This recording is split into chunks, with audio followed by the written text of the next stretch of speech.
मग सगळे विचार एकवटून हळूहळू शांत होतील. जोपर्यंत प्रकृती ठीक असते तोपर्यंत त्रास नसतो. आजारीपणा आत घुसला की त्रास सुरू होतो. तसा या परब्रह्माला कळतेपणाचा जणू आजारच आला आहे.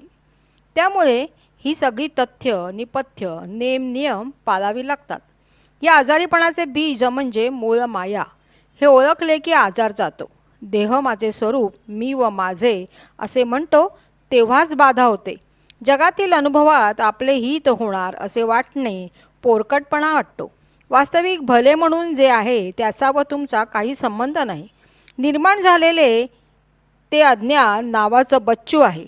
मग कितीही मोठे असू दे, अज्ञान म्हणून उपजलेले ज्ञान म्हणून सदा राहू शकेल काय? जोपर्यंत तुला जीवपणा नव्हता तोपर्यंत देवाला देवपणा नव्हता. तो देवरूप झाला व तू देहरूप झाला. देव स्वार्थ पुरवतो व तू स्वार्थ मागतो. पण दोन्ही कल्पनाच.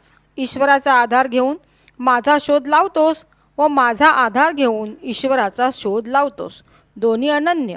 तुला कोणी हाका मारून जागा केलं नाही, तू आपण होऊन जागा झालास. म्हणजे काय झाले? असूनही असणे लक्षात आले नव्हते ते आले. म्हणून काळ आणि जाणीव दोन नाहीत. काळ बदलला की सगळे बदलते. क्षणाक्षणाला ॲक्टिंग बदलते. ज्या क्षणाला जी ॲक्टिंग आली ती वापरली, मुद्दाम केली नाही. म्हणून कशाचाही अभिमान घेऊ नका किंवा हताशपणे होऊ नका. तुमच्या ओळखीने तुम्ही किती टिकाऊ आहात ते पहा. मग सगळे विचार एकवटून हळूहळू शांत होतील. पदार्थ शक्तीचे पातिव्रत्य गुणाशी अनन्य आहे. तोच रमा रमण हे समजेल.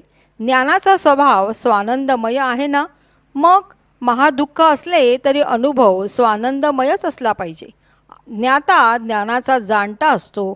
तुमची आत्मवृत्ती तुम्हाला मुरगळते तिथे लक्ष ठेवा.